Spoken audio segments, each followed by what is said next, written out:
আয় আল্লাহ, জীবনে আপনাকেও দেখি নাই, নবীজিকেও দেখি নাই রে আল্লাহ। কোরআনের কথা শুনে, আলেম ওলামাদের কথা শুনে নবীজির মোহাব্বতে দাড়ি রাখলাম, টুপি পরলাম, নবীর আদর্শের লম্বা জামা পরলাম।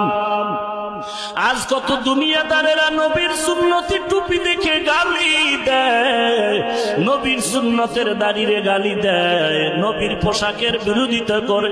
ও আল্লাহ, এত গালির পরেও টুপি ফালাই নাই, জামা ফালাই নাই, দাড়ি ফালাই নাই। নবীজির আদর্শের টুপি দাড়ি এত সুন্দর, নবীর আদর্শের সুন্নতের আমল এত সুন্দর, না জানি আমার নবীজি কত সুন্দর। ও আল্লাহ, নবীজির রওজায় গিয়ে সালাম দেওয়ার তৌফিক দান করে। আয় আল্লাহ, বাইতুল্লাহর গিলাফ ধরে ধরে লাব্বাইক লাব্বাইক লাব্বাইকের আওয়াজ দেওয়ার তৌফিক দান করে। আয় আল্লাহ, যারা বাইতুল্লাহর গিলাফ ধরে লাব্বাইক বলল, তাদের কপাল কত ভালো। আয় আল্লাহ, সবাইকে যাওয়ার তৌফিক দান করেন আল্লাহ।